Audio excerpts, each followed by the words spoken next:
You know, What's going on, man? I'm a little It's Frank disappointed. Starfire. Nice to meet you. And, I'm a simple Welcome guy, back and to I, the I world live of my Frank life by really Starfire. simple means, you know what I mean? It's an And, amazing I live by place. simple mottos and credos You and know, phrases and it's a everything place because where it works for me, you know what I mean? wonderful Lately, happens. I've adopted a new one. Yeah, let's do it.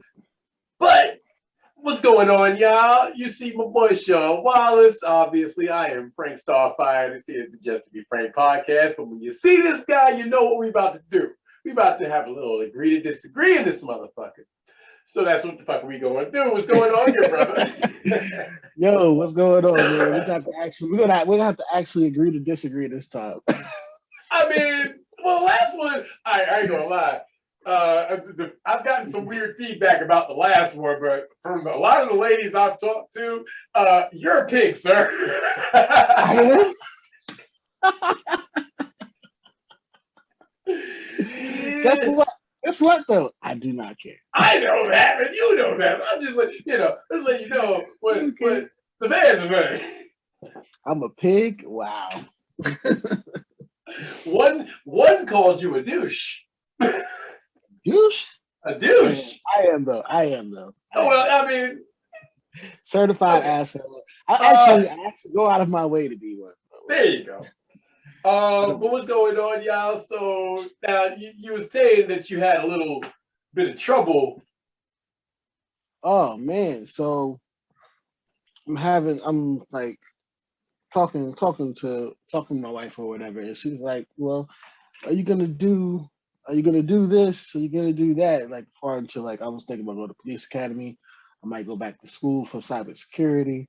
And Okay. she's like, "Well, what are you gonna do?" I'm like, "This is like first thing in the morning." I'm like, "Yo, I don't know. Hold on. I don't know." I don't know. What do you want from me right now? Right now, I'm gonna wash the crust out of my eyes and pee. It turned into this whole thing. You don't do shit. You ain't about nothing. I'm like, whoa. Oh, It was okay. but it was just so surreal. It's like to have somebody sit there and like not believe in you just really takes a toll on you. Oh, believe Makes me, you I question. It makes you question, like, yo, what am I doing with my shit? What am I doing with my life? Am I really on the right path? And it's like caused this serious moment of doubt. But then it's like, well, I know what I'm doing. right. I know what I want to do. I have my own plan. I just can't move at your speed, and I'm sorry. I move on God's speed. I mean, I move on God's time, not hers. And it was just like, it was so discouraging, but I had to get right back to it. And I'm like, yo, I'm focused on this podcast. I'm focused on a lot of my other shows. I'm I am focused on I'm focused on a lot of things. There's a lot of Right. things on my plate, which I don't think a lot of people should have. You shouldn't have too much on your plate. But No. Because it's a juggling act, and unless you're proficient at it, it doesn't always work. You know what I'm saying? I find myself sometimes having the same problem where I'm doing too much, or I'm rushing into shit, or I'm like I I have so many and varied interests. It's difficult to kind of stick to one thing. But the truth is, like as I'm focused on the show, um, work, and just trying to progress to the next level. And that's kind of where I'm at. I'm trying to figure out what my next level is, because mhm. this ain't it. I got to expand my purview. I need to reach more people. You know what I'm saying? I'm about to get on TMZ like you be and shit and just start talking shit. Listen, this is actually a great segue into what we're supposed to talk about. Hell Actually, yeah, man. Um, so the definition of success. What is your definition of success, good sir? man, being somebody that like suffers from depression, um, my my my my definition of success is not about like money. Definitely isn't about money or title or anything like that. Um, and one of the biggest misconceptions, and I think in our community per se Mhm. is, you know, a lot of people have set up their lives like, yo, I want to do this so my child doesn't have to work, Right. which is the most ridiculous thing I think somebody can say, because I agree. everybody wants everybody to work. Everybody has to work. Even if you're running your own business, you're working harder than probably somebody with a regular job. So my definition of I mean, I don't know, maybe I might be wrong, but I feel like my definitions of success, or success to me, is being able to work. Mm. I've learned to look forward to working. I look forward to working with you. I look forward to going to my job. I look forward to having something to do, because being that I suffer from depression, I can get lost in my own self, and I'll be like, man, I don't know what the fuck I'm doing, or I don't have no money, or I don't have, like, you know what I'm saying? If I don't have nothing to do, I look forward to having an objective, something to work towards. I enjoy the grind. I'm enjoying the grind, not just the finish line. I'm enjoying the work. Well, I mean, if to define success is simply to be, I mean, that's more personal. And I guess if I'm asking how you define it, yes, for you personally, that makes sense. I mean, I too suffer from depression, and more so lately than ever before. And which is weird, because I've lost both my grandma and my mom's, and yet somehow right now seems worse. Very strange. But my definition of success is simply, it's kind of, I guess it's kind of the same. It's not so much that I look forward to going to work, because I don't. I want to be able to not work for other humans within the next 2 years. That's my goal. And matter of fact, if I can make it a year, that'd be even better. But realistically, gotta build this motherfucker. So I'd like to be able to do it within the next 2 years.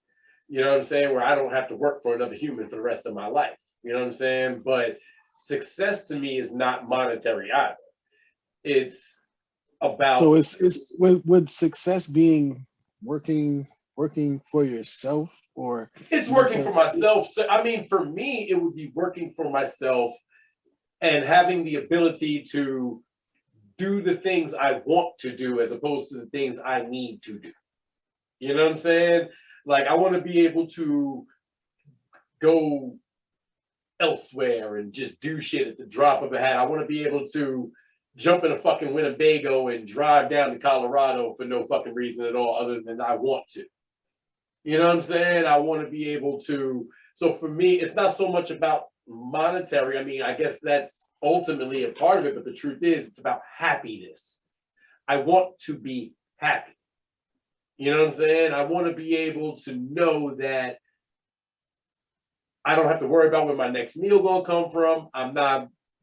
My money makes money, so I'm not worried about that shit. I just want to be able to just do and not worry about it. Now, obviously, so would you So would you say that I mean, to be happy is so, like, Kevin, I mean, I hate the name drop, but Kevin Durant actually spoke on this, and I think the way that he worded it was a little weird, or maybe he didn't know how to say it, but he was like, yo, I don't want to be happy, because it's such a flux. Like, it's never, you're never going to consistently be happy. So to strive for, happiness all the time is a little. No, what I mean is, you might discourage. I feel like you might discourage yourself trying to be happy. I think this is just my perspective coming from what you said, is you want to be free. Right. That's a better way to say it. I want to be able to just move about. I don't want to have hindrances. I don't want to have to worry about, can I afford this, or can I not go here, or, you know what I'm saying? Like, I don't want to have to worry about, oh, I'm going through the South, so I got to worry about X, Y. You know what I'm saying? Like, I want to be able to just do as I please and just exist in my own space, in my own in this world, and leave a mark on it. Like, to me, for So me, you want to travel? Do you want to travel? I do. I genuinely do. I want to see this sick, sad, crazy world. I want to see concentric circles in Africa. I want to see the Amazon. I want to fucking hike Everest. Bird, I do. I want a fucking flying squirrel suit from some crazy shit where I can try and fucking land somewhere else. I just want to do shit. You know what I'm saying? I won't bungee jump though. Not tying a rubber band around my ankles and jumping off of shit. I'm not doing that. But I kind of want a whitewater raft. I'd like to. I just want to. I want to live somewhere nice, but be able to have multiple homes. You know what I'm saying? I want to be able to just live free and do as I please. Go where I want. You sound like you're gonna end up in a forest somewhere. Like I don't know if you ever saw the show Lost. I don't know if you ever saw the show. That's my shit. It's my shit. My shit. So I was like, by the time they were sitting on that island for so long and they were kind of getting accustomed to it, and who was my man's name? It was the white boy that he would sit back and just read. Sawyer. And like Sawyer. Sawyer. He looked so at peace. It's like, you know what? This is it. I was gonna be right here to read my books. I can leave me alone. I don't care what he started getting the headaches because he didn't have no glasses. His vision was fucked up. My man was Hurley, because once Hurley found that band, he was good. He was like, we going all over the place. Like, I got a band, but still, man. Like, you probably don't need a home. Like, no, you know what it is? I'd like to have a base of operations, certainly, but if I could travel around and still do this, write my novels, forge weapons, I would be a happy human being. If I could take my girl, and just we get it. I would just, that would be ideal. But freeing yourself from the mundane system. Yeah, that's success. It's success to you. That's all right. I'm just saying, like, I don't know, like, mine's is like, you know what I'm saying? I want to be able to do stand-up comedy, to write movies, to do podcasts, to talk. I mean, I'm not into not working. I will always, we work for the people now. We do this for the people that watch it. I'm always going to work for the people, but I want to be able to get, my idea of success is like, all right, I got this done. Now I'm on to the next one. Now I'm going to get this done. Now I'm going to do this. I want the ability to do shit. Yeah. Like, you know what I'm saying? If you're not given the opportunities, or you don't have the cachet or the finances to work on stuff, then you're not going to be able to do anything. I don't want to retire at 55 and then be sitting on my ass all day. No, hell no. I want to keep going. I want to do shit. I want to be a black belt in jiu-jitsu. Hunt. I want to learn how to hunt. Yeah. But the truth, I'll tell you what though. You live in Pittsburgh. There's like I forget the name of the comedy club down there, right? The Improv. You find out when their open mic night is, right? Where you can do a 5-minute set. Because personally, I know for a fact, I don't want to be a stand-up comic. I want to leave that to the professionals like Lourdes, Gonzalez, and fucking, Chappelle. And I want to leave it to the professionals. However, for some odd bodkins reason, I feel like I want to do, just try out a 5-minute set doing stand-up. So if you find out where that comedy club is in Pittsburgh and find out where their open mic night is, we'll both go down and sign up for the open mic and go do a 5-minute set. What's up? I mean, a better thing would do to just meet in New York and have one. I mean, why? Why always gotta be New York? No, let's because there's a lot. I mean, no, listen. As far as the improv goes, I don't know if they have just random open mics. That's what it is. The improv. I looked it up. It looked like I had this. I sent them a video of my set to get on, and be in the open mic, but they never hit me back. In New York, all you got to do is go there, sign up, and you're in. Well, what's up there? Gotham, I think. I think they got I know Dangerfield's closed, unfortunately. New York, but see, here's the problem with New York. I can't do anything in New York. I don't want to know. I don't even want to know. I ain't got no vaccine, nigga. I still ain't got that shit. I'm not getting that shit. Fuck them.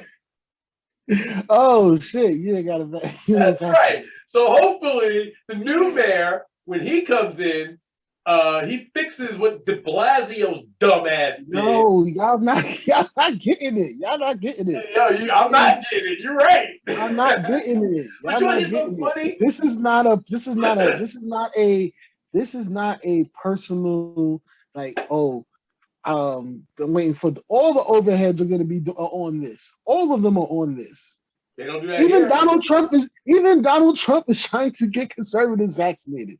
They're all on it. Y'all are on a fight all on your own. Nobody is on it with y'all. Hold on. We're getting off topic, but that's all well and good. But all I'm saying is, let's shine somebody on all these small town comedy clubs and do something dope. I ain't gonna lie. I ain't gonna lie. I have kind of been sort of writing a set that I think a little 5 minutes, nothing major. I just got some shit I want to rattle off. Nothing hardcore. Like I said, I am not a professional. I'll put you onto this. I'll put you onto this online one. Huh? I'll put you onto this online comedy club where you can do sets from your phone.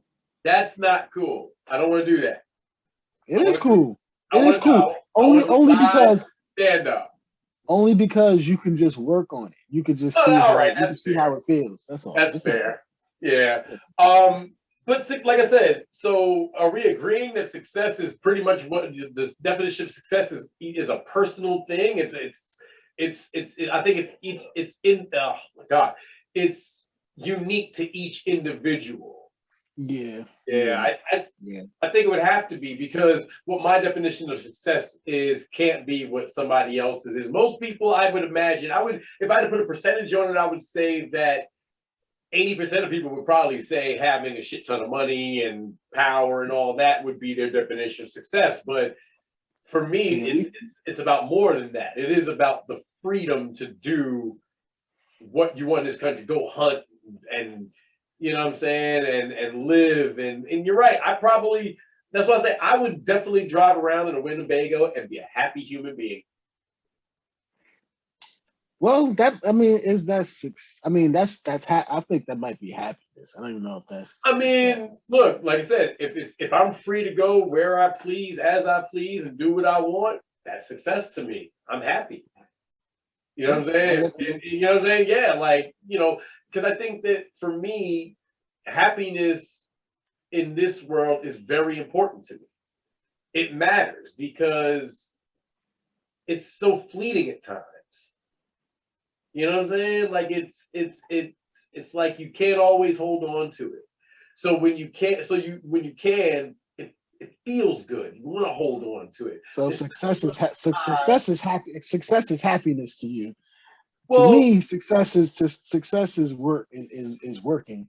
A lot of other people, it might be monetary gain or whatever, but clearly it's a unique thing to every individual. It's unique to an individual. But here's what I would say, right? Because I think that in order to keep that depression at bay, you need those happy moments. You need that happiness to be able sometimes to shine a light when you feel that sorrow, that darkness, that pain. You know what I'm saying? You need those fleeting moments of, you know what I mean? And you also have to acknowledge the black elite, at least from our perspective, as black men. The black elite may look at what we said and say, y'all are full of shit. Probably. Because what kind of success is that? Success to a lot of people could be, you getting on, putting your peoples on all of y'all shining together, all of Exactly. y'all having the freedom to do whatever y'all want to do, spreading that. Like that could be, I mean, that might be the ideal success. That certainly is, because you should always want to uplift others with you. You know what I'm saying? It's just, look, each one teach one. We learned that as kids. You know what I'm saying? So if I'm gonna move forward, I want to be able to bring those with me that should be there. You know what I'm saying? But that's not to say that we all got to move the same way. It's just simply we all got to rise. You know what I'm saying? The cream rise to the crop and rise to the top. And I always want to rise. You know what I'm saying? And I want those that I love to rise. And Yeah, me desiring to work is only going to put other people in position to do work as well. Like I'm doing this with you, um, doing my other joint with on my Instagram at Mr. Soul 3000 with Jenny. I'm doing Agree to Disagree Sports. This is all with other people that we're trying to get on. My friend in my job who had no clue about this, but is like interested in it. Now I'm gonna do one with him, like a New York edition, and I'm telling him, yo, we can get money this way. He's like, for real? I just want to talk my shit. And I'm like, nah, bro, honestly, we can get money like this. you can. He's like, wow. I'm like, yeah. So it's just like, you know what I'm saying? My work would also then translate into other people doing work as well. Them getting on. You know what I'm saying? When we started this, you wasn't thinking podcast. Now you have your whole joint going. Your shit is crazy. Your shit is like really, really going well. Yeah. And you know what? I enjoy doing it. And that's why it doesn't feel like work. It doesn't feel like labor. You know what I'm saying? And because it's just me. So I'm editing, I'm putting it, you know what I'm saying? It's definitely work. It's definitely work. It's work, but it doesn't feel like work to do. It doesn't feel like work to do it. Like I'm excited to sit down and put in the graphics and you know what I'm saying, edit it together and all that. Like that shit excites me. I enjoy that. And I guess that's, again, right now for me to be able to do this, I'm succeeding. You know what I'm saying? And I want to continue to push forward and grow. I want to grow the show into something larger than life, you know what I'm saying? But at the same time, I just want to sit down and talk to people and have good conversation. It's really all it is, because what better way to get to know somebody than by having conversation? You know what I mean? But I guess we can agree that the definition of success is different for every single man, woman, and child in this world. You know what I mean? And that is a blessing. And you know what? There is a freedom in that, because we're each individuals and we each have ideas and goals and thoughts. And sometimes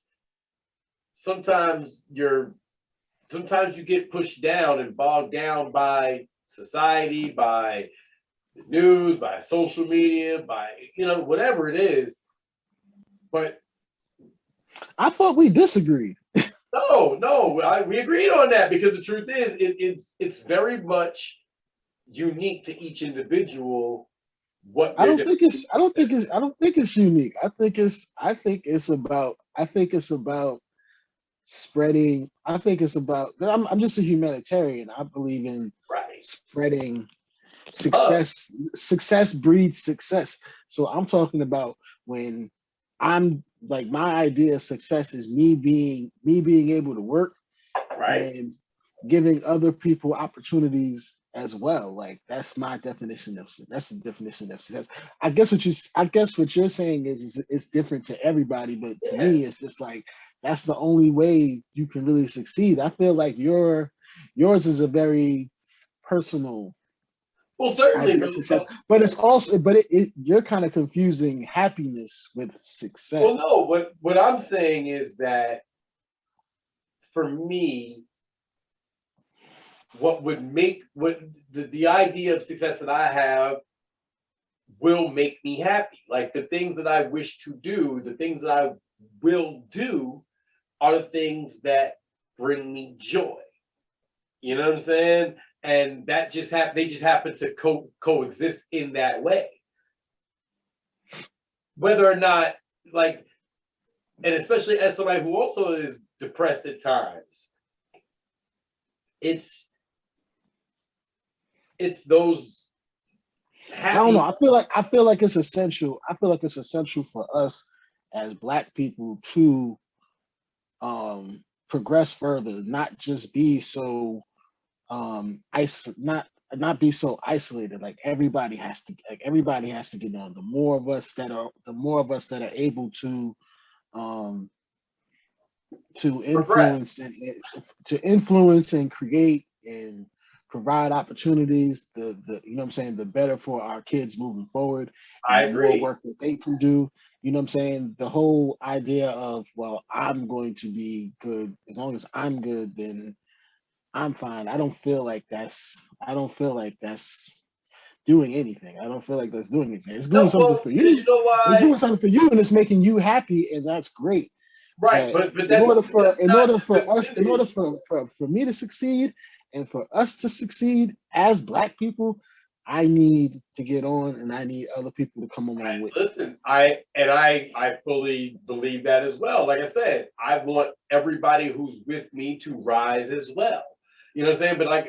But whether or not our paths are similar, the same, or different, it doesn't matter to me. Just rise with me. You know what I'm saying? And that too will bring me joy, because that too would denote that I am successful, because I am able to bring others with me, because I am able to progress other people into doing bigger and better things, or to influence people to do bigger and better things. That's why we have these conversations, to try and influence people to think differently, to think from a different perspective. And maybe these are just our perspectives, yes, but it might spark the idea in somebody else's mind to want to progress further as well. They'll hear this and be like, yo, you're right. And the truth is, I can't lie. Yes, I want Black people to progress, because basically we've been held the fuck back a lot in this world. You know what I'm saying? But the truth is, I just want everybody to succeed. I feel like, and you know, I got to quote my man Joe Rogan on this one. You know, I think the world would be better if we had less losers. You know what I'm saying? And if this is the United States of America, and we are more divided than ever over dumb fucking shit. So it's like, fuck all that old whoop-de-whoop. Let's just be better together. Everybody. I don't give a fuck. But fix the shit. Fix the problems. You know what I'm saying? Yo, did you hear about the fucking shootout in Chicago? Where motherfuckers was fucking they lit off like over 7,000 rounds, and the prosecutors did not prosecute anybody because they called it mutual combat? No. So yeah, that happened recently.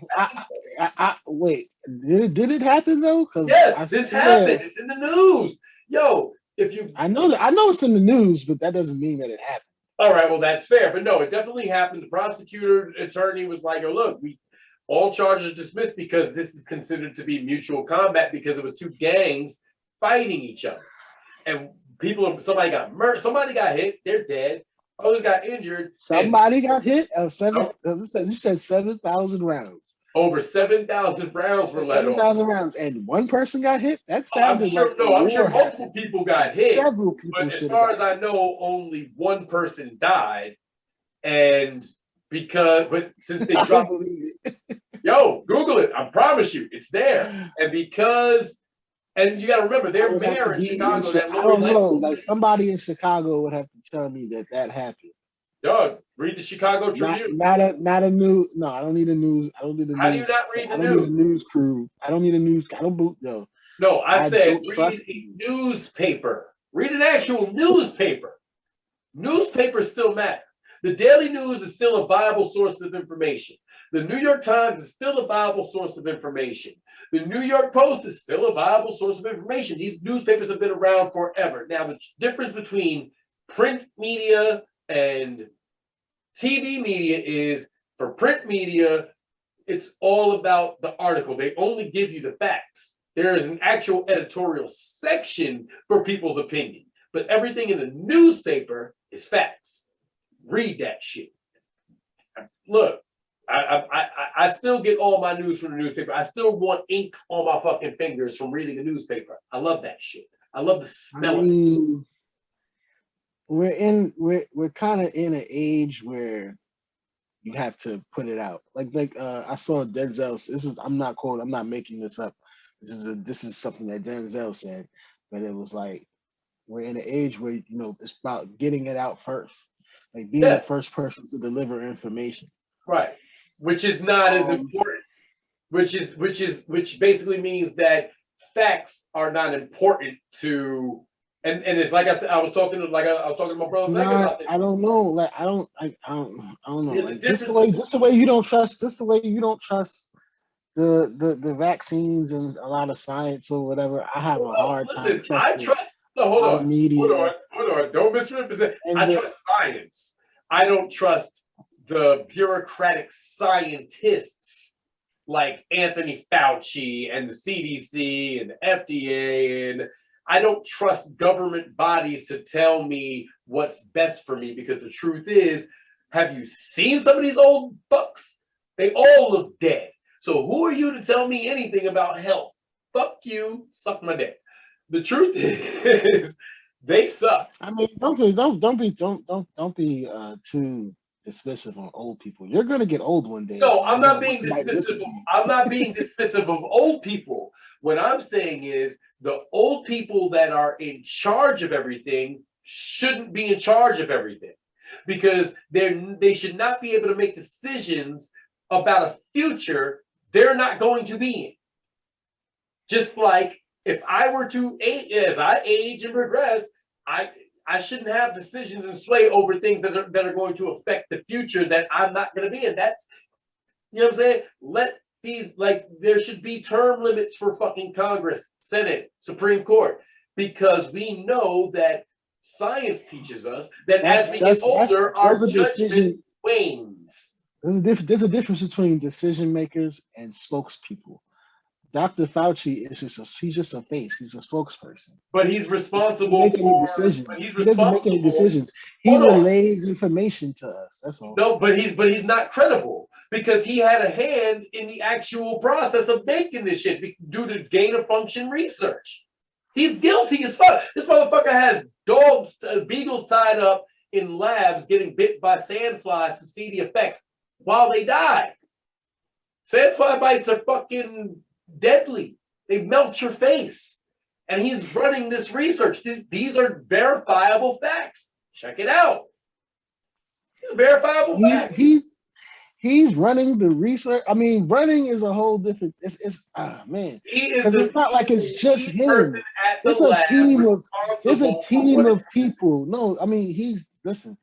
There's a face. It's just like the president of the United States. He's just the face. The people that are actually doing things you don't see on TV. They don't talk to you. Let me tell you something. The truth is, he has a hand in what has gone on, and the truth is, he's in the know. Advice is fucking stupid, because nobody is saying anything. He hasn't said word one about don't smoke. Obesity is a fucking factor. Be healthy. Go to the gym. Be healthy. But then you're counterproductive, because you can't go to the gym if you don't have the vaccine. But if you're healthy enough to go to the gym and you don't need the vaccine, you should have. You understand? It's a circular fucking logic that just circles back from a dumbass conclusion. You're confused with why is the only option the vaccine, and nobody's talking about actually eating better, exercising? You're talking about long-term solutions to a immediate issue. They're like, this is we don't have time to waste here. But we're getting way off track. Yeah, we were way off track. But, we're getting way off track. I'm just saying I don't want to hear nothing from no reporters. Like, as far as 7,000 shots going off in Chicago, and I know y'all are talking about. I think it's more 700. I know they talk about the hood. But hold on. One person got shot. I don't believe that. I don't believe that. That sounded like a war happened, like Gettysburg or something. 7,000 shots went off. young people. No, there has to be bodies on the ground. I think I'm sorry. I think I misspoke. I might mean 700. I still want to see 700. I need to see bodies on the ground. One person died. Don't make no sense to me. Sorry. Seven shots and one person died. Okay. Okay. Hold on. So 70, maybe one. 700. Let's go to the Toronto Sun. We'll go to a Canadian paper. Trust Canada. I like Canada. They're weird. So, prosecutors in Illinois rejected murder and aggravated battery charges against 5 suspects in a gang-related shooting in Chicago, claiming there wasn't enough evidence. Police are chalking it up to mutual combat. The shootout, which took place in the city's Austin suburb Friday morning, began between 2 factions of the Four Corner Hustlers gang, according to a law enforcement source and police report obtained by the Chicago Sun-Times. One shooter was left dead and 2 suspects were wounded in the shootout, which required the assistance of a SWAT team. The gunfight, which was caught on a police surveillance camera, ended when a police cruiser pulled up to the block. I definitely overextended the fucking number. More than 70 shell casings were found. Okay. Holy fuck! Thank you. All right, that makes more sense. Oh man, because I know they're just trying to make Chicago dangerous. They want to continue perpetuate this thing. Though the amount was likely higher, given it didn't include shots fired from the other location. 5 men were taken into custody with the police insider detailing that law enforcement were going to seek murder and aggravated battery charges against them. But by Sunday, they were all released without charges. Mutual combatants was cited as the reason for the rejection, end quote, read the police report, according to the Sun-Times, adding that the suspects were not cooperating with investigators. Mutual combat is a legal term defined as a fight or struggle that 2 parties willingly engage in. Now, number 1, that's about fistfights, not shootouts. That's number 1. Number 2, that is print media. Nothing in there was editorialized. It was all just the facts of the case presented. And that's why print media, and there's a big difference between journalism and media, be it social or otherwise. There's a vast difference. I totally understand. Totally agree with that. That was journalism. What they do on CNN, Fox News, MSNBC, that's media. That's ratings grabbing shit. Clickbait, chasing a story, having to be the first one to get it. Gotcha. That's trash. It's all trash. You know what I'm saying? I want to read the paper at the very least. But we just ran well off topic on that one.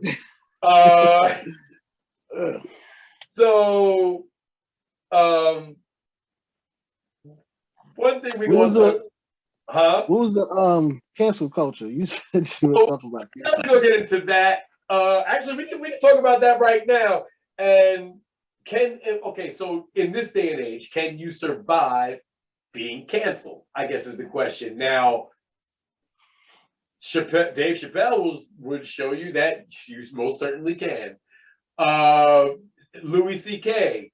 You know what I'm saying? They're like, because my thing is, I think cancel culture is fucking stupid. Because, number 1, you can't take something I said 10 years ago, 5 years ago, a year ago, a month ago, and try and say, oh, well, you should be canceled because you said X, Y, Z. Truth is, nobody's the same person they were that long ago. You know what I'm saying? Nobody is the same person they were 5 years ago, a year ago. Everybody evolves. Everybody changes. One hopes anyway. So no, I think cancel culture is stupid, and I think that the only way, oh my God, the only way you can cancel me is if I give a shit about your cancellation. And the truth is, I don't. Fuck you. Like, but do you know why you feel that way? Because I've never been canceled. No. You feel that way because you have your own outlet. You have your own podcast. I mean, No not one only can stop. that, No one can stop. No one can stop you from speaking on your own shit. they sure can. They can Mhm. be demonetized. They can. Oh, I'm not really there yet. Anyway, they ain't gonna fuck with me. But they could flag my video. They could do all sorts of shit. People are petty. Excuse me. Yes, but you have a fan. When you have a fan base, the people you are doing it for, True. they just like Dave Chappelle he's been canceled. Like the cancel culture is affecting him reaching the masses. He's trying to go to venues and Right. do all these other things, and that's where they're telling him no. But But he's still doing it. as far as him being able to do work and reach his audience, He's fine. they'll never cancel him. Hell no. The baby. This is why I was talking about my definition of success and why it's so why it's so important is the baby was like canceled. He was done. He was depressed. He was. I started following him on Instagram after it happened, and it was just like he couldn't do anything.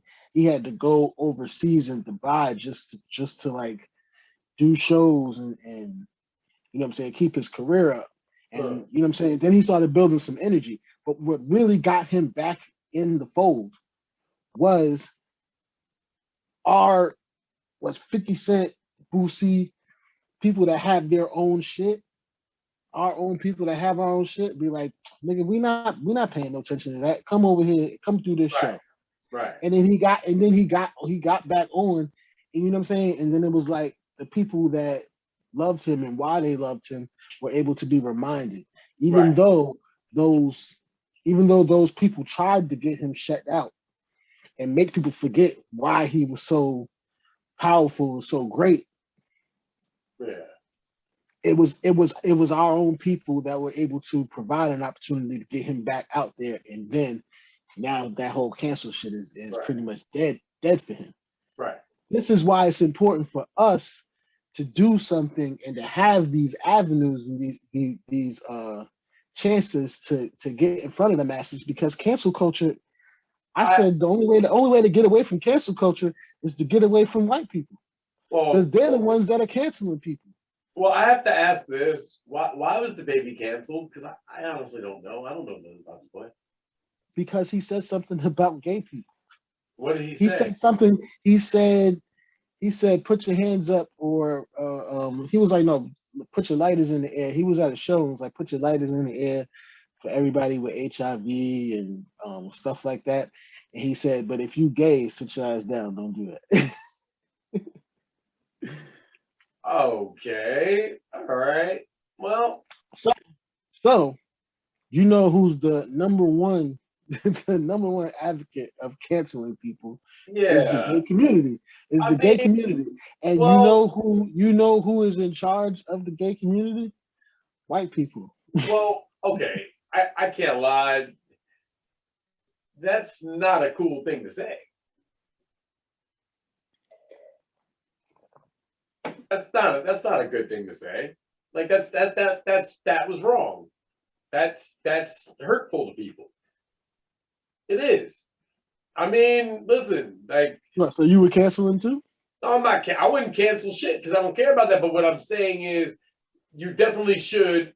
At the very least, you owe some people a fucking apology. Like, that's a foul thing to say to people. That's not right. So let me hold on. So let me apologize to the females that watch your podcast that didn't agree with anything that I said in the last. I sincerely apologize, ladies. I did not mean to be a douchebag and come off that way. I did not mean to be a misogynist or whatever you think that I was. I sincerely apologize. I don't know if that's sincere. No. But seriously, like, no, honestly, like, you know, Whatever. That's what he thought. That's his opinion. Whatever he was saying. Whatever he was That's a saying, he foul said it. thing to Whatever say. he was saying, he said it. The people that he was talking to, he didn't have a chance to explain himself. He probably had a very explanation for what he said, but it was like, nah, fuck that. We don't want to hear what you have to say. Well, You're done. hold on. What possible explanation could you have aside from the only thing I could see is that he was making a majorly in poor taste joke. I could give him if he was attempting humor. I could. I mean, maybe he has an opinion on gay people and Perhaps he does. STDs or something like gay people put it on themselves. I don't know what his reason was. But I don't know what his reason was. Right, but I can say, from my perspective, that's a foul thing. Let him say and be who he is. The dude killed somebody and no one cared. Well, he killed some. Well, didn't he kill somebody in self-defense? Who cares? He killed somebody. What he got to so he has to explain that. I'm not even concerned about that. Listen, if you killed somebody and you're still out, obviously there is a reason for that. So I have no problem with that. If you killed somebody in self-defense, listen, personally, I hope to God I never ever have to take a life from somebody. However, if I have to, I will. You're not gonna fuck with me or my family or anybody. Like, no, I will hurt you. And that goes for anybody. But the truth is, knowing, see, you know what it is? I know a lot of gay folk. I do. You know what I'm saying? I do. And I got mad love for all of them. You know what I'm saying? I consider myself an ally. I prefer to call myself bisexual than heterosexual. All right, fair enough. But I'm also, but I know how much, as much as we are stigmatized and marginalized as Black people, they get it too. You know what I'm saying? And sometimes it's harsh because it be their own families and friends that turn against them. It be, they're told they're evil or sinful and all this type of shit. You know what I'm saying? That's evil. That's wrong. You know what I'm saying? I don't care if you're gay, straight, bi, whatever. None of that matters to me. What matters to me is how you treat me as a person. You know what I'm saying? And to say something like that about a group of people, that's just, unfortunately, it's an ignorant statement. You know what I'm saying? He said, nah, sit down, I'm not talking to y'all. That's what is the reasoning behind having to say something? No one knows because no one asked. Well, there was never any context. There was never any context to the situation. It was just right. No, fuck him. And it wasn't even like because cancel culture, I told you, it's a figment of your imagination. People disagree with things that people say all the time and will be like, yo, don't fuck with him anymore because this, that, and the third. But it doesn't work like that. What cancel culture really is effective is in business and pretty much in business. Your opportunities get canceled. Your opportunities to make money and be out in the public, that gets canceled. You can't get canceled off YouTube. As much as you love cancel culture, as much as you hate cancel culture and be like, you know what I'm saying, you want to say offensive stuff and all this stuff like that, and now you have an issue because what he said, like you can't be against cancel culture and then be like, well, yeah, that was fucked up. No, what I'm saying is people say fucked up shit all the time. People do fucked up shit all the time. Here's the distinction. I'm not saying he should be canceled for what he said. I'm saying it's a fucked up thing to say, and at the very least, just apologize. It's that simple. What? It should be that simple. If you listen, if you can acknowledge he said something, he did apologize. He apologized. I don't want to hear an apology if it's not sincere. Huh? He ended up the apology he ended up giving. He did end up apologizing. Like the cancel culture choked an apology out of him, and I didn't believe it. I wasn't sincere. You can't give a sincere apology if you're not apologetic. If what you said you meant, stand on it. Please don't apologize. Please don't apologize if you're going to say something and not. If you're going to say something and not be actually apologetic about it, do not apologize. No, my man Cornbread always told me, shout out brother Corwin. My brother Corwin always told me, don't apologize for something you do on purpose. You know what I'm saying? And I get that, and I understand that wholeheartedly. However, what I'm saying is, if you can concede, or if he can concede that that's not a right thing to say because it just sounds fucked up. He doubled down on it. He doubled down on it, man. Like, come on, you're basically calling out a whole group of people who paid money to come see you.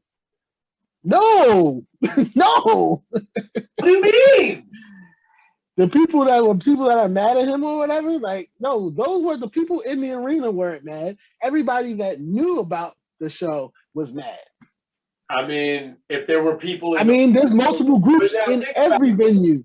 I can't sit here and appease every single person. I'm not here for that. Hold on, let me ask you: Did you do a head count of the people in the show in the audience? No. That's what I'm saying. So perhaps somebody who was in that audience was indeed offended. And all I'm saying is, if you offend somebody, you overcompensate. All I'm saying. I feel the same way about myself. I feel the same way about you. I feel the same way about anybody. If you say something that's fucked up and you can clearly and it clearly hurts somebody or causes them strife or whatever, then yeah, you should apologize. You should. So would you agree that cancel culture needs to stay? No, cancel culture needs to get the fuck out of here. It's fucking stupid. Because again, I'm not canceling you. I'm telling you, yo, what you just said was fucked up. You may owe an apology. That's my opinion. Cancel culture is our form of accountability. If you do not hold yourself accountable for the things that you do or say, you will get canceled. That's what cancel culture is and is here for. So if you do not agree with the idea of holding people accountable for the things that they say and do, then you shouldn't mind cancel culture. People should be held accountable for the things they say and do. There's no way you're going to do that without canceling people. That's not true either. The truth is, we did it a lot. We've done it for years without ever having to cancel people.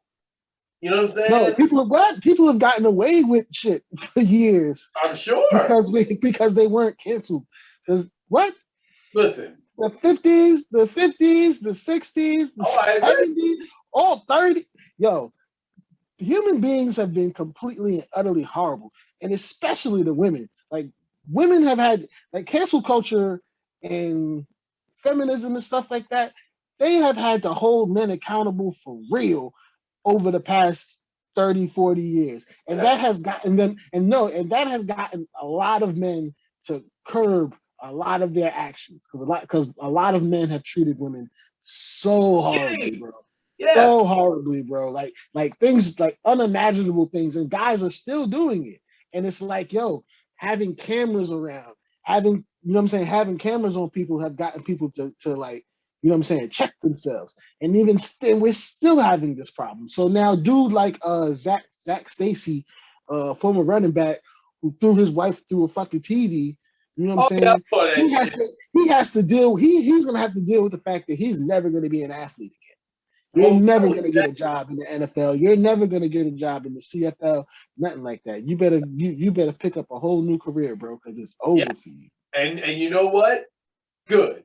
Because I saw that video and that shit I wanted to choke him out for that shit. But if it wasn't for cancel culture, if it wasn't for the idea that the masses will look down upon you, then he will continue to get away with this shit. Well, no, that's not true. The truth is, if there were no cameras in the home, he'd have gotten away with it. It's that simple. If there were no cameras, he'd have gotten away with it. So the truth is, a lot of shit is put more on blast because everybody has a camera and there's cameras everywhere. You can't help that. The truth is, what that motherfucker did was reprehensible. Fucking reprehensible. And anybody that can say otherwise, nothing on the level of what the baby did. no, hell no. What Dave Chappelle Those did. standards. Listen, if we're gonna weigh the two out, then hey, you know what, the baby, welcome back, no problem. I ain't got a problem. But that was it reprehensible? No, it wasn't reprehensible, but it was fucked up, and that's all I'm saying. Was it reprehensible? No, but could you stand to maybe do a little bit of fucking, research into that marginalized community and maybe just have some compassion, a little bit of empathy. It's all one asks. That's it. Not asking you to fucking. I feel like your issue with cancel culture is the sensitivity of a lot of motherfuckers. Oh well, yes, that is my issue because a lot of motherfuckers aren't. You don't think his situation was a little sensitive? I mean, like people were being a little sensitive again on that one. Again, what I'm saying is, if somebody was offended by what he said, then you owe people an apology. It's that simple. If I offend somebody for something I say on this show, I owe people an apology. That's my moral values. That's my value system. If you understand what you did and you agree with that, then yeah. But if something that you said offended somebody, but you actually agree with that or believe in that or have something to say on top of that, then no, you don't owe them an apology. They need to get over it. I mean, that's or that. I mean, again, don't apologize just because somebody's offended. Like, no, why not? Listen, well, no, so you're right. If what I said I meant, and you didn't like it, what do you want me to do with you? No, I can't do nothing with you. And that's fair. But what I'm saying is, if say what he said caused somebody to go home and kill themselves, right? Because they're depressed because somebody that they're a fan of. You're making stuff up. No, I'm not. What happened was the media got involved and spit it out to the masses, and it created a whole thing where people that weren't there. It wasn't like he was up there and he got booed after he said what he said. That wasn't the case. It's like, yo, look what the baby said at his show, and a whole bunch of people that had nothing to do with it had something to say, and it's like, oh, look at all these comments, look at all this interaction, look at this. Look at the metrics. Well, no, I mean, it's similar to the Jussie Smollett case, honestly, in that everybody and their mama was on some justice for Jussie, justice for Jussie, justice for Jussie, and yet you're a lying motherfucker. So fuck justice for Jussie. You should go to fucking jail or whatever the fuck you gonna get because you did some bullshit. That's not cancel culture. That's fucking paying restitution for doing dumb shit. You know what I'm saying? And if you do, yes, he lied. He blatantly lied. He blatantly lied. But everybody had his back when they thought he was telling the truth. Everybody and their mama thought he was right. If I have an opinion, I should be canceled for having an opinion. No, you should not be canceled for having an opinion. But opinions are not fact. Right? So it's just how I feel. No, you may not feel the same way. However, you may not feel the same way, and that's fine. No, that's why we're doing what we're doing right now. Right. That's precisely what we're doing. But what I'm saying is, I am open-minded enough where I can do research, and if I find new information, I can change my mind. Bro, you know what I'm saying? Let's just agree to disagree. We gotta agree to disagree on that one. But well, no, I mean specifically about that the baby shit, that's something else entirely. But just the question is, can you survive cancel culture? And the truth is, I believe you can. Because you can if you get away from you get away from the media, which is driven by white people, and I mean it's driven kind of like by it's driven like a lot of gay people have a lot of influence in the media, politics, all this stuff like that. And the people with the actual power are white. So it's like the white gays and women, it's white people, like they control shit. But if you can get away from them, where we have our own shit, where we have our own opinion, and you know what I'm saying, we may not necessarily agree with that. We don't want our kings and queens to be canceled. We don't want our kings and queens to die. We don't want our kings and queens to be affected by their opinion about stuff. And that's the way you survive cancel culture, is if we have our own outlets, we have our own voices, we have our own. No, listen, shit. I agree. However, but I see the truth. Standing alone will get us canceled. No, and that's true. And the truth is, we should all support one another. You know what I'm saying? But again, I go back to the very idea that this is the United States of America. So why are we like what you're talking is very divisive? And I'm not saying you're wrong. What I'm saying is that how many times we gotta do this? How many times we gonna do this? It's gotta be further scope in that. Like this country is not united. I agree. United at all. I agree, but the divisions are stupid as fuck and very marginalized because they're based on idiosyncrasies of fallacy. You know what I'm saying? My only division is based upon my skin color, and it's only because that's how they made it that way. I don't want to like distrust white people because I love white people. I love a lot of them. I think a lot of them are great and do so many things that have been productive for humanity. And then there's a group or a slew of them that hide behind the skin. No, I get you. And I agree. And they're so hate driven and disgusting and have done so many vile things to our people, our communities and stuff like that. And it's in the Constitution, it's like written in the rules of this country. I don't want to call it the Constitution or whatever, but it's like unwritten rules of fuck us up. Like, you know what I'm saying? To like fuck us. So I'm just on some fuck y'all. Like, I don't fuck with y'all. I only fuck everything that I do, I do for us. And I want us to stick together for us because we are oppressed because of our skin color. So that's why I want us to stick together for our skin color. Nothing to do with like I want us to be divisive or anything like that. I wish people would stop looking at us like we're threats and that we're dangerous and we don't deserve and all that stuff like that. It needs to stop. As soon as that stops, we can all get back to normal. But that's my divisiveness. But that's the way this country is. That's the way this country is built. That's the way this country is run. But that's precisely what I'm saying. In order for us to move beyond that the racist stupidity of that divisiveness, we have to do better, which is why we have these conversations.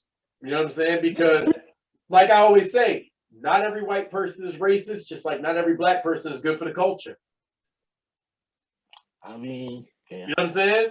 Yeah, everything I said was ignorant and stupid.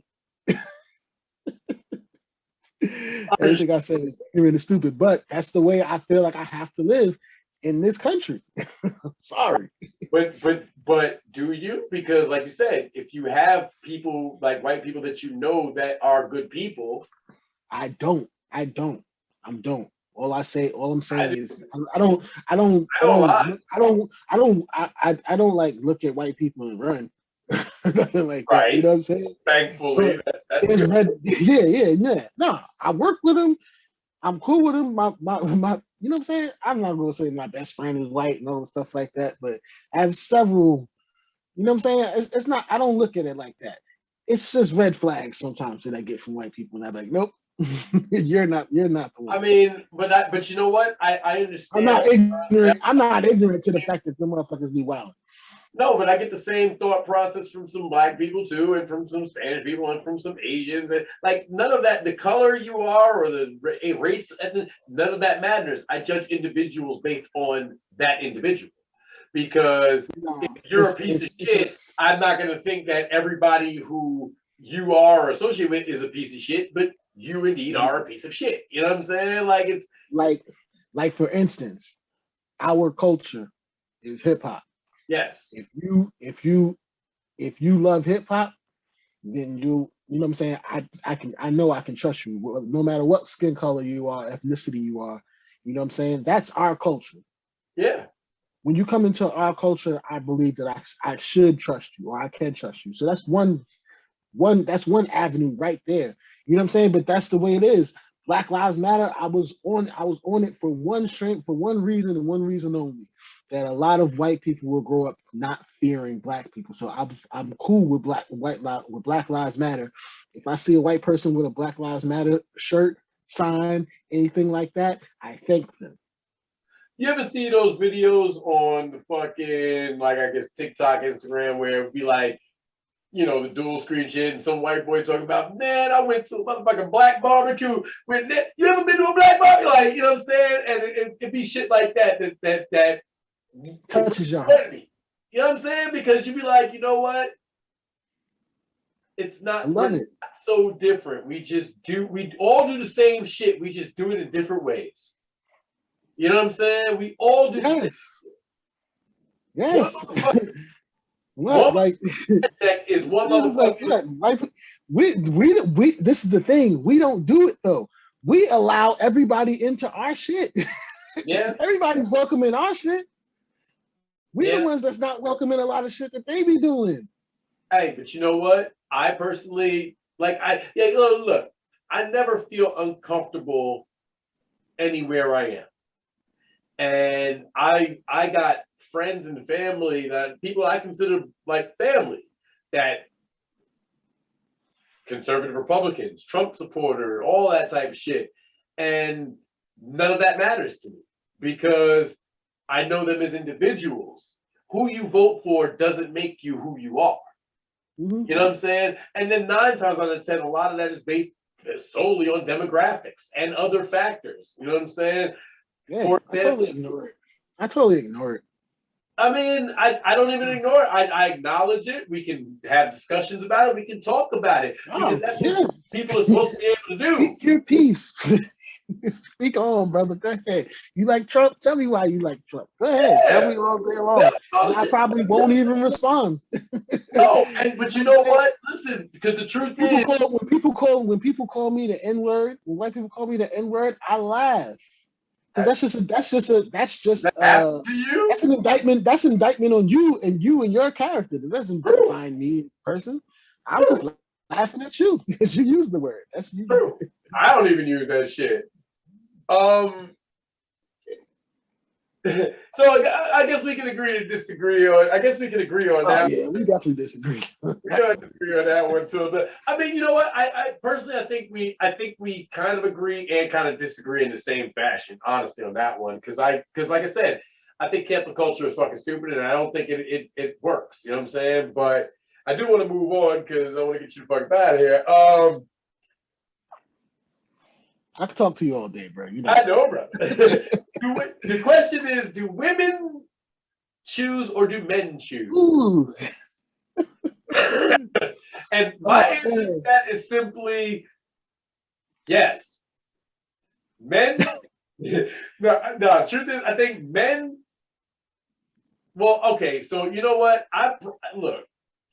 No, go ahead, because I'm single as fuck, and I don't know how to keep a woman. So I obviously have no smoke in this game. But the truth is, every woman I've ever been with, I did pursue them, but I think they chose to be with me, and then of course chose not to be, but they chose to be with me. You know what I'm saying? I think women more choose in that way because it's, at least in my experience, and that's because I want to be loved. I want to love. You know what I'm saying? So I find it difficult to actually engage with women at times. But when I do find that one that I have some chemistry with, it's easy, quick split second. I can fall in love real easy, and for me, it's nothing. You know what I'm saying? I'm hoping that you choose to reciprocate that level of love. You know what I'm saying? But I would wager that yes, women are the ones that choose. Men fuck who we can. Women fuck who they want. So I feel like the person that pursues is the one choosing. Sure. So like you and me as well. I can't do it either. I can't go up to a woman and introduce myself and all that stuff like that, because I have so much PTSD over, rapey vibes and all that stuff like that. I feel like it's just me coming up to a woman is just weird. Yeah. It's my own personal problem, but I watch guys do it. I watch how guys go about pursuing women, and there's so many bad ways of doing it. And I've watched how so many women have been traumatized over their life of having men pursue them. Mm-hmm. That it made me uncomfortable, and I just don't know the right way to go about doing it. So I haven't been in a relationship that I wanted to be in. They've all come to me. I feel like I was chosen. Yeah, and that's what I'm saying. Like they chose to talk to me. They chose to talk to me. You know what I'm saying? Me agreeing to deal with them, I didn't make the choice. Well, I've always I guess for me, like I said, for me it's nothing. Like I'm one of them people that will meet a woman but I won't know how to pursue a romantic relationship with her. And I'm basically usually just hoping that she'll notice that I kind of like her and be like, hey, would you like to go to dinner or something? Because I'm too chicken shit to make the first move, honestly. And from my experience, usually any girl that I'm usually interested in, they already got a man or a woman. And so, it's like, I don't know, so I just fall back. I talk to women on some platonic shit. Like I'm a lot more comfortable that way. Right. I have a lot of female just out of sheer, I think she's interesting, or I like to be around beautiful people or whatever. That's cool. I don't necessarily sexualize like instantly or whatever. You know what I'm saying? No. Something that, you know what I'm saying, the sexual chemistry or whatever is something that has to be organically come about. And not only that, I need to have an emotional attachment to you in order for me to want to fuck you. Mm-hmm. I don't need that. I need that. I have to at least like you. My dick get hard when you ask me for a pencil. All right, that's just strange and pretty perverse. But no, like honestly, like for me, there is an emotional component to that because I crave intimacy. You know what I'm saying? And I realize is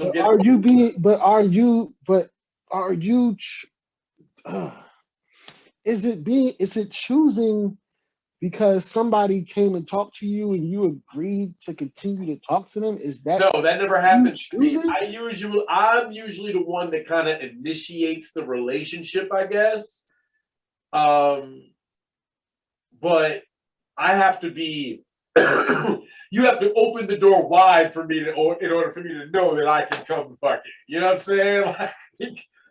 Like you have to literally tell me, because I don't know how to read between the lines. I'm not good at subtlety. You know what I'm saying? You have to outright tell me, yes, I want you, and okay. Yes. I mean, Excuse me, I when have it's mixed blatant, I can experiences. when it's blatant, I can catch it. But I think that men choose women. I feel like the one that the one that initiates everything is Well, that's is the I mean, chooser. Because I don't have to talk to you. Like I could walk down the street and look at somebody I like and not talk to them, and it will and nothing will ever happen. Y'all are gonna go past each other. But if I look at you, I like you, and I choose to talk to you, I'm starting the conversation. You know what I'm right, saying? Now it's my turn. I'm trying to sell you the dream of being with me and agreeing to be with me. right. Without that initiation, nothing's going down. I So mean, who's choosing who? Women don't choose men. well, Women rarely see a guy they like and go make first moves. Whoever makes the first move is the one that's choosing. Because without that first move, nothing's happening. well, I that's understand when fair, people say like, well, she accepted it, so she chose to be in this relationship. right. Nah, I don't think I think that's So you're I mean, saying I understand. I guess I can understand where that comes from, but I'm like, yo, it ain't nothing moving without no initiation. right? Somebody has to initiate. So I imagine whoever actually initiates, yeah, that's the person who chooses. So I would say that in essence, what we come down to is that it's a 50-50 split on whether or not somebody's going to choose or not. Honestly, you know what I mean? I But know. I think you're I right. think I think men, more men probably do, since men usually are the ones pursuing women. Then it'll, you know what I mean? Then it does make sense. and that's the way women prefer it. I Yeah, mean, I'm not saying every woman. I'm not saying you're right. every woman, Right. That's a blanket, but but most women they sit back and be like, well, when's he gonna say something? right, right. When's he gonna talk to me? Some girl in my job said that. It was like, yo, when is this dude gonna talk to me? I feel like he's been flirting with me for months, but he won't say something. You know? And Well, because you know she why? asked me to say something for him, and I'm like, well, I can't do that. This is not high school. Right. But you know what? At that point, like I said, I'm terrible at subtlety. I do not know how to read between the lines. You have to tell me you're interested. You have to, because otherwise I won't know. And we may be flirting back and forth for months, but if you don't open the door wide to let me know that I can come in, and that is not a euphemism for spread your legs, ladies. I'm literally like I'm using a metaphorical door here, but But you, this is what I'm saying. You want to be chosen. it's not that so much I want to be chosen. It's just that in my experience, I don't know how to close the deal unless I you. know you want them to make the first. You want them to make the first move or to open the door. You want them to choose you because once they have made No, the I want to once they know. made it clear that they Right. want I you. want to know that what I'm doing is worth it. That my pursuit, that my flirt, or whatever it might be, it worked. I need to know, because otherwise, because again, I don't get subtlety. I don't. No, I'll take it a step further, which is what I think you're trying to say, or maybe you're not. I don't know. But me, I'm afraid of rejection. Yes. I don't want to throw Yes. myself out there. I don't want to throw myself out there to some woman because if I do that, it's because I really mean it. Right. And I really want you to say yes. I need you to say yes. Right. Honestly, if I'm going this far, I need you to say yes. And Yeah. if you don't, then here comes the depression train, and I'm Yeah. on it. I'm on it right now. But beyond So that, I'm afraid I'm afraid of rejection. So you have to tell oh me yes, that you big want time, me. big time. Yes, I am You afraid of. have to choose me. I need to be. I've been chosen my whole life. I did not. I've not. Only way. The only way I've gone about letting somebody know how I feel is when social media started. Because then it became really easy to send a text. I don't get much. I don't get that defeated I am. via text. Look, Via I am text and email. 39 years old, and I have been in 3 relationships, and none of them have gone past 7 months, and that's depressing. That's depressing. And I don't know, well, in some instances it was me, some it was them, but like the truth is that hurts. You know what I'm saying? Because it constantly feels like you're not wanted. You know what I'm saying? I do, and that rejection, I'm so afraid of that I'm afraid to put myself out there. You know what I'm saying? And I've done it a few times and been dashed on the rocks. And that shit hurts. You know what I'm saying? And I'm just, at this point, I'm tired of being hurt. I'm tired of giving myself to somebody and they, for whatever reason, it's not for them. You know what I'm saying? And that, like, so I'm afraid. You're right. I'm afraid of rejection. Maybe you're talking to people out of your league or something like. It's not even. I don't think there is such a thing as out of my league. It's simply just no. Like I love fully, and I love easily. You know what I'm saying? It doesn't take much for me. It can be just one unique. These are people that are probably easy to love. Yeah.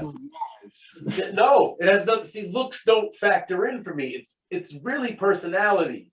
It's your ideas, your ideals. It's your ability to adapt. It's your willingness to try.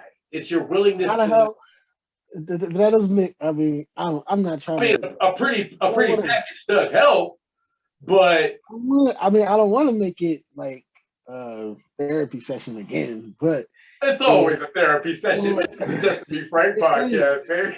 But if there's so many, if the attraction came from internal things and not the external, then it shouldn't end so quickly. Like, there should be some type of understanding. Like, listen, you're preaching to the choir. And again, I'm not saying that the external isn't a factor, but what I'm saying is that's not what I fall in love with. I fall in love with the spirit. I fall in love.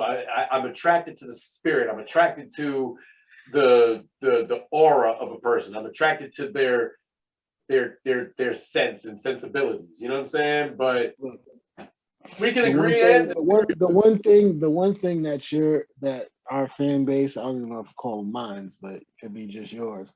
It's ours. The one thing that y'all can guarantee for me is that I'm going to be honest. I don't feel that a lot of people are honest. No, most aren't. That they try to explain or whatever. Like there's a gray area, or there's something that you're not saying that was like the cause of the effect. Right. You know what I'm saying?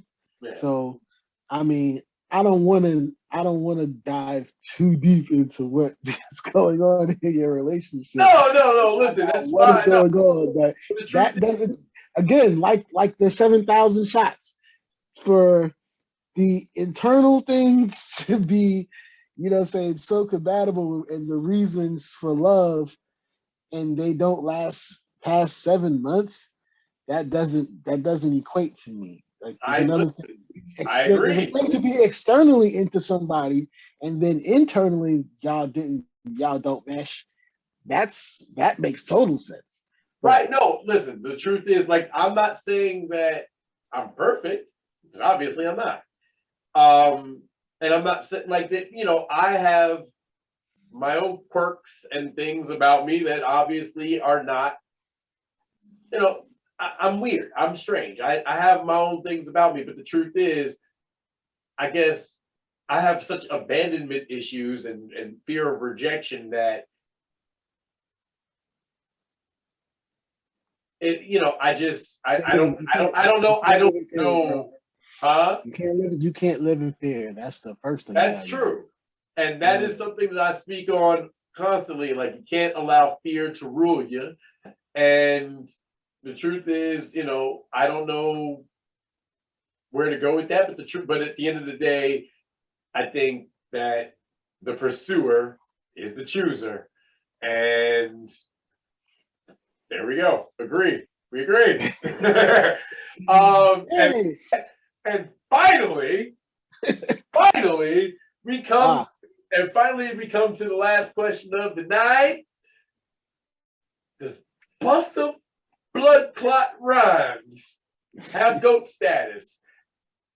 And I don't even know how this is a question. Yes. What? Yes. No. You're not gonna do that. We're not gonna do that. What? We're not gonna do that. What? I didn't say GOAT. I don't. What does GOAT status mean? GOAT GOAT stands for greatest of all time.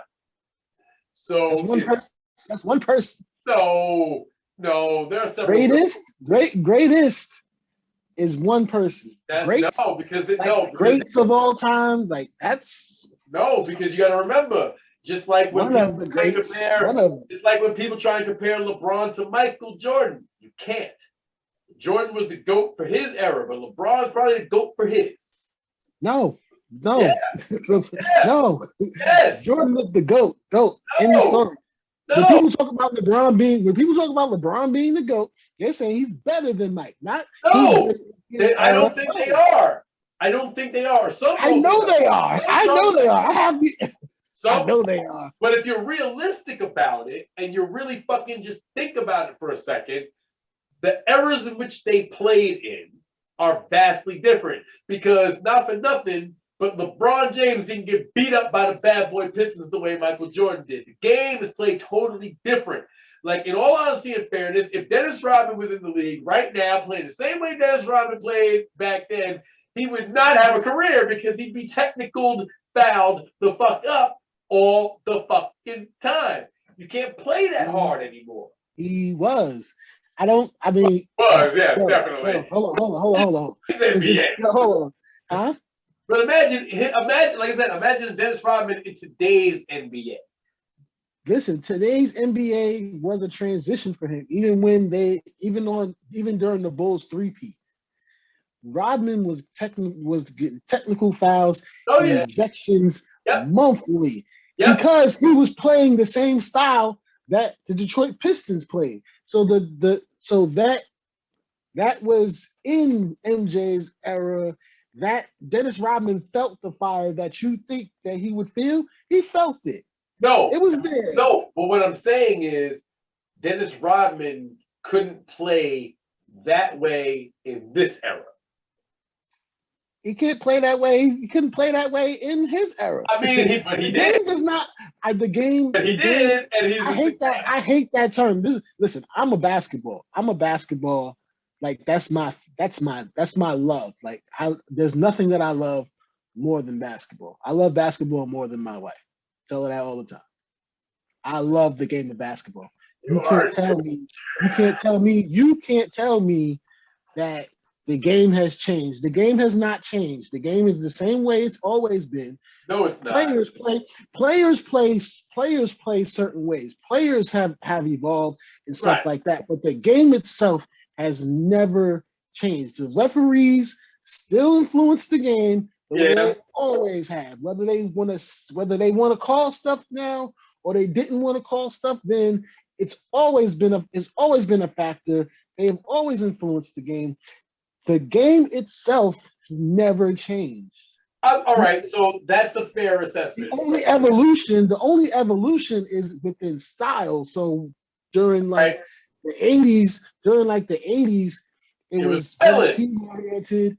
Then Michael took over and he evolved the game. Then it became a personal thing. Michael is the same way that Nas was. Where Michael took a team game and made it an individual. That's not a good thing. That's not a good thing. Whatever. It was a good thing for a lot of players that was like, yo, I'm out here to showcase my abilities. It was good for him. It was good for him. It won him and his team 6 titles. But he's never been like, yo, this is all about me. He's always been a team. He's always been a player. The Last Dance was literally him saying it was all about me. Well, it wasn't. Yes, it was. What documentary did you watch? It was about the Bulls. It wasn't about him. It's not his fault. How is it about the Bulls when he's sitting there talking shit about Scottie Pippen in a season when he wasn't even Scottie Pippen? When did he talk shit about Scottie Pippen. You have to go back and watch that documentary, I dog. watch it all the time. I watch it all the time. He didn't say nothing about Scottie that Scottie didn't do to himself. He just told the truth. It was a fact. Hold on. Scottie Pippen. Hold on. Oh, the last no, you're not gonna do this. The Last Dance was about the 98 season. It's not Michael Jordan's fault that Scottie Pippen chose not to be a part of the 98 season. So he didn't have much influence and not a lot to say about the season. But he had his own episode, like everybody else on the team. Well, I tell you what. From what I got from what Michael Jordan said, he basically said Scottie Pippen didn't do shit. It was all about me. That's what I took from it. This is what I'm saying, y'all. This is what I'm saying. Y'all be confused. The dude said, he's my greatest teammate. This is my greatest teammate. This is the guy I can't play without. He's basically said that the entire thing, but everybody wants to be mad. But you know who are the people that are saying this? The LeBron James fans that want LeBron James to be better than Michael Jordan. This is just the way it goes. They don't say that they don't say LeBron is one of the greats. So they say LeBron is the greatest. Hold on. So technically, just statistic-wise, LeBron James is better than Michael Jordan. It's just statistics. You look at his numbers, yes, he's better than Michael Jordan. But he's also played longer than Michael Jordan. You know what I'm saying? So that factors in. He's a lot healthier than Michael Jordan. Statistics, yes. Do you like rap numbers, like hip hop, like how many sales do you have? So what the fuck are you talking about statistics for? Because you focus on bars. You focus on bars. Are two different things.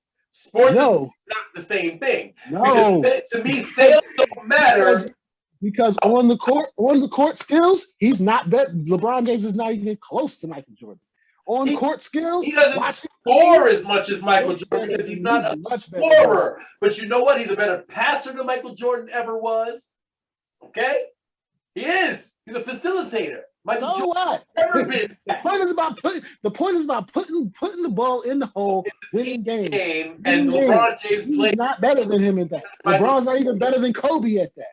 LeBron's not better than Kareem at that. LeBron's not better than a lot of people at that. Hold on. I don't want to hear about stats. Kobe now. I don't want to hear about Kobe Bryant. Hold on. So we're gonna go back. We'll go back to that. Right? Huh? No, what I was saying is LL Cool J. That's a GOAT. Okay? What is a GOAT? He's one of the greatest of all time. One of. Not many, but he is one of. There's a lot of one ofs. One ofs all over the place. No. Okay, but keep going. LL is one of. Go ahead. LL is one. Jay-Z is one. Nas is one. Mm-hmm. You know what I'm saying? Busta Rhymes has that cachet. Yeah. Jadakiss is one. You know what I'm saying? Like, you can't, he's done it consistently every time, put out nothing but classic hits, right? Mm-hmm. You listen to ELE Part 2, holy fucking shit. He's still got it. You know what I'm saying? Nothing, you can't take anything away from Busta Rhymes. Yes, he is one of the greatest of all time to ever do it. Consistently, flow, style, you know what I'm saying? Like everything that you want from an MC, Busta Rhymes has got it. Numbers, he has it all. He got numbers. He sells. You know what I'm saying? Now, for me, I can't lie to you. I don't care about record sales because a lot of trash sells. Drake sells. Drake's trash. But I'm not trying to. I don't want to get off subject here. I don't. When I ask, is he the GOAT? Is he the greatest? Is he better than anybody else that's ever touched the mic? Well, he's better than several people who have touched the mic, yes. But is he better than anybody that's touched the mic? Several, yeah. Is he better? But several. So who's better than Busta Rhymes? Who's better than Busta Rhymes? Wow. That's an intriguing question. I'll tell you what.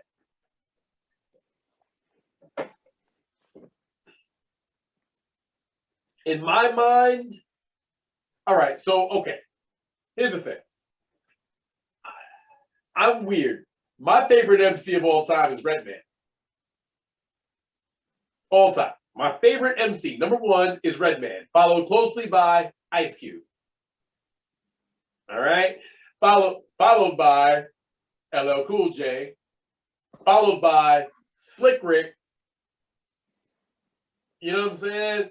So, like those are my, like, I love MCing. I love the art of it. Is Busta Rhymes better than any of the four I just named? Yeah. Because I mean, look. I'll be honest. I think he is. I think he is the GOAT. I think he's the GOAT, and it's like only because he has the total. He's like the total package MC, and like has like Videos. respects the game. Yep. Stays. You know what I'm saying? He does it. He's done it every way you want a real MC to do it. On That's top right. of being successful, Yes. but I believe that before Jadakiss battled Dipset, no one would have even thought about it. Why? Because rap was poisoned for a very long time. Yeah.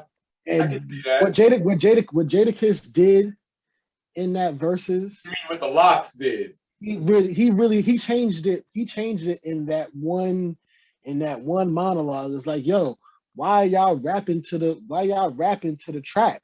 Yep. Y'all not know your own words. This is New York. This is hip hop. Yep. You know what I'm saying? Know your shit. Yep. So as soon as he said that, now none of y'all are going to actually go up on that stage unless you are really, really ready and really astute and really know your rhymes, study your rhymes, have capable rhymes, all of these things. Once that standard was set, nobody wants any part of that man. Nobody wants any part of Busta Rhymes because y'all cannot out-rap him. No, you can't. Cannot outperform him. No, you You can't. cannot match his energy. Nope. You can't do anything.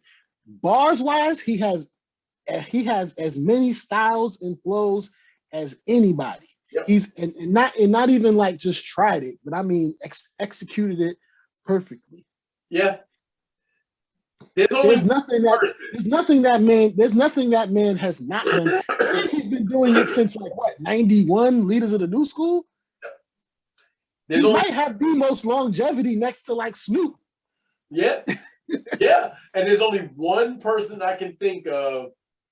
There's only one MC that I can think of that would be able to do a versus with a Busta Rhymes. And that is LL Cool J.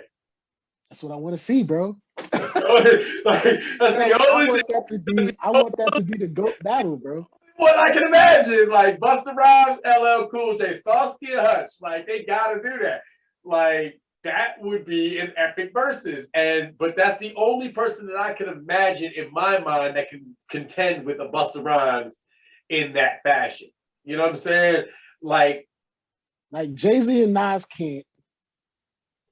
Why? I feel KRS could have. That would have been a great battle. KRS-One and Nas and Busta Rhymes. Yeah. Would have been a great battle to me. Yeah. To me, just out of straight competitors, like you know what I'm saying? Because I'm talking about like Busta really considers him. She's like, yo, I'll battle any of y'all and I'm gonna win. And KRS-One is like, yo, nobody can beat me. Like none of y'all can talk to me. That's like a rule in the hip hop book. It's like don't fuck with KRS. Don't mess with KRS-One. Don't mention LL Cool J. Don't. That's just rules. Those are two rules. I don't think LL wants no part of him though, bro. KRS-One. No, LL don't want no part of Busta Rhymes, bro. I don't think anybody really wants to fight. Listen. Like I said, I think that's probably the only matchup that would make the most sense. But I I mean, look, but you know what? Not for nothing, but like you said, the only other person with about as much as longevity as a motherfucking Busta Rhymes is a Snoop Dogg. So, but he lyrically has no fight, no dog in that fight. well, all right, hold on. So I'm gonna say Snoop's lyrics are trash. Fronting on Snoop's lyrics and not They're trash.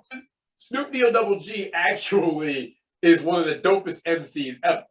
You know what I'm saying? But I will say, have you heard I mean, he's he's a student of the game. He will freestyle on live TV. yes. Anytime battle anybody, but his rhymes are very. Have you heard the Algorithm, the new Snoop Dogg album from Def Jam? Nah. Okay. I gotta get my Spotify back up so I can listen to a lot of shit. All right. So there's a song on that album because Snoop basically put out an album where he said he just wanted to work with everybody he always wanted to work with. So there is a song that has Benny the Butcher, Jadakiss, and Busta Rhymes, right? And I can't play it because they'll copyright my shit. But basically, the motherfucker says, "I even like." Don't fuck with him because I'll even body close peers. Like he's telling you, like, I don't care who you are. You can be one of my best friends. I'll eat your fucking food. Busta Rhymes.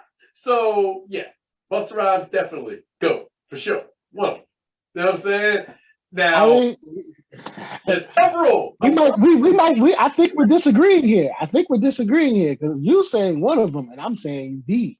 I think no. Listen, because they're still in LL Cool J. I love Andre 3000. I love Andre 3000. My favorite rappers are Andre 3000, Tupac Shakur, Busta Rhymes, Snoop Dogg. I'm just a fan. I'm really just a fan of.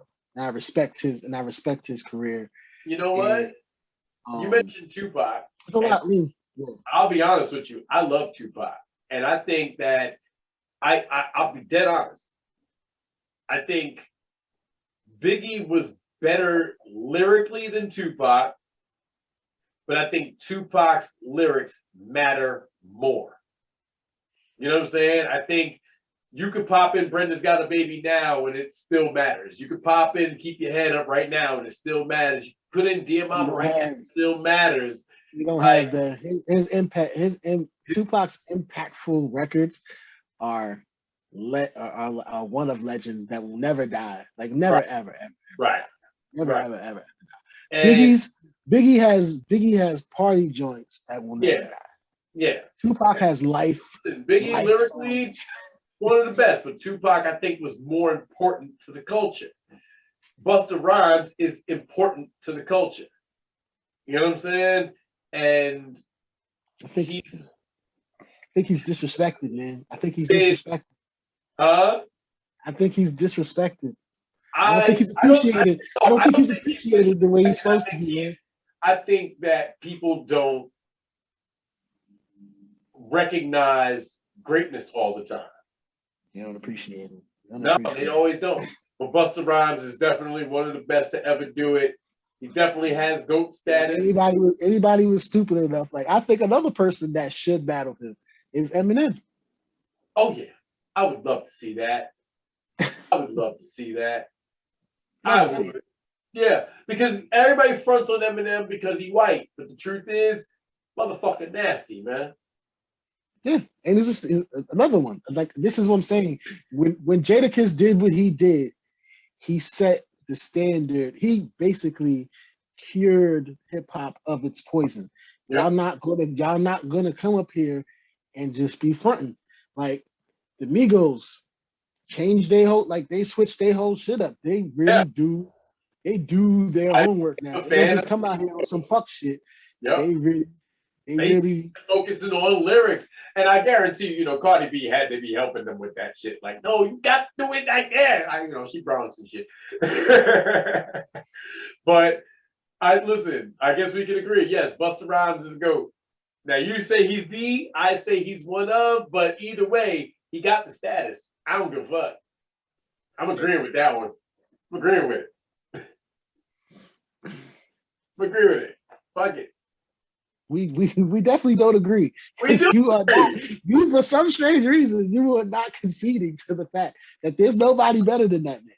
It's not about not conceding to the fact, but there's simply just as long as I there's understand it. I as understand long you as have there's your still own an LL personal Cool team. J or a KRS-One or an Andre 3000 or an Eminem or a fucking Nas or a Jay-Z, like these are all GOATs. They're the greatest. These are the greatest of all time. Absolutely, absolutely. And I hate excluding our kings from their rightful thrones. You know what I'm saying? Group. I listen. I love to group. I don't want to do top tens, 1, 2, 3, 4, 5. You know what I'm No, saying? Marginalizing people and discrediting other people's no. greatness. Like Listen. I'm Like I sitting said, here, I don't want to say that. I don't want to say LeBron James sucks at this and that. I want to say Michael Jordan is great. LeBron James is great. Scottie Pippen is great. I want to say yeah, that all these guys are great. End of story. right. We can do that group all day. There's so many goats. There's so Yes, many greats of all yes, time. Greats yes, of all time. yes. But there's only one. But there's only one Busta Rhymes. Only one goat. Only No, one Busta. there's only one goat. There's only one goat. The Yes, and ELE there is only too. one Busta Rhymes. There is only one. But did you ever listen? Did you listen to Extinction Level Event too? Yes. Okay, so you heard what Chris Rock said. An exceptional body of work. Busta Rhymes. Yo, listen. I said, yo, because you know where he had me?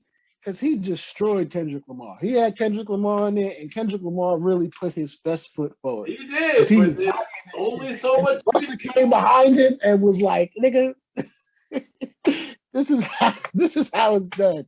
I was so proud in my car listening to that shit. I was like, yes, my man. And like the discussion we had about Nas, I was like, yo, Nas has some years where he seriously fell off.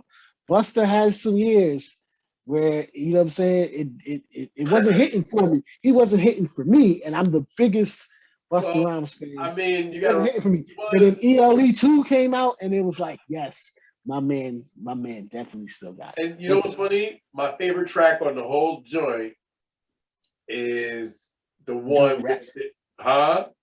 The joint with Rhapsody? Nah, I'm just playing. Oh, yo, that's my second favorite one.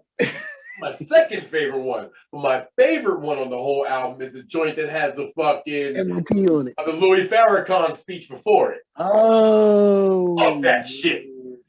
No, man, no. I ain't worried about them arresting me or even killing me. But I tell you what,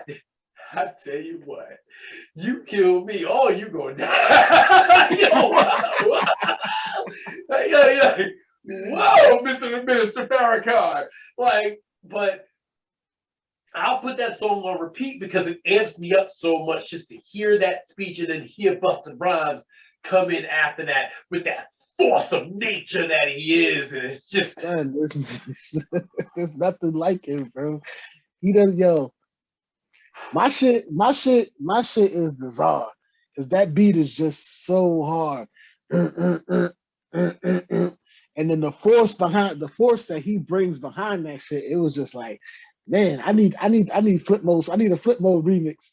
I wanted one so bad. OP on it make you want to fight. Like, yes, this motherfucker had Bell Biv DeVoe on the fucking album, killing the shit. Like, all right. I was like, yo, what kind of budget is this album?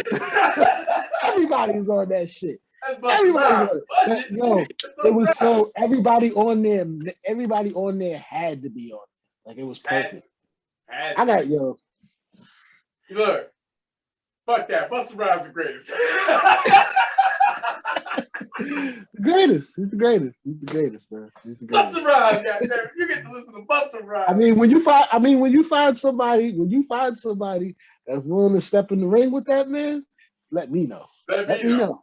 Well, yo, look, that's all our topics for the night, good brother. I know you got to get up and go do a double. You very strange human being, you.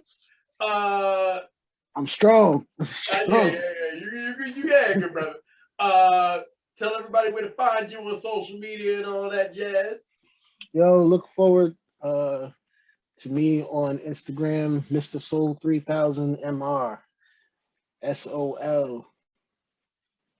SOUL. Excuse me. SOUL. 300. Uh, yeah, I got many agree to disagree topics on there. I basically focus on relationships. Uh, I'm getting a lot of stuff from this man right here because the stuff that he talks about. You know what's funny? I have to dive into, but I dive into all of that stuff on there. Agree to disagree sports edition coming soon. My boy, I'm always available for you, my brother. I'm always available. Yo, listen, you know what's funny? One of my boys was asking if he could join us on one of these episodes of Agree to Disagree. So I was like, you know what? Maybe we should get a little panel going and kind of see what we could pull off with that. Get a few females on as well, like try and fucking expand the reach of it. You know what I mean? We'll talk about it. We're gonna do some shit. Go to work, brother. I love you. I'll holler at you later. For my brother Shaun Wallace, I am, of course, your boy Frank Starfire. This has been the Just to Be Frank podcast. If you like what you heard, of course, do me a favor. Hit that motherfucking subscribe button right there. Hit the notification bell so you know when I drop new shit. And if you're following on Spotify or Anchor or Google or whatever, I appreciate you for listening. Keep it up. Do what you do. We appreciate Real quick, before we leave, I got to give a great shout out. And please, everybody that is listening, go check out Lazarus Lynch's album, Sanctuary. It is a soul jazz orgasm. It's amazing. It is a really, really amazing album. Lazarus Lynch, Sanctuary. Please go check that out. I love it from front to back. And I don't love a lot of stuff, but I love that album. All right. Please go check. You heard it here first, folks. Go check that shit out, man. With my boy Shaun Wallace, I'm Frank Starfire. Appreciate you for joining us as ever. One love. Abracadabra. Peace.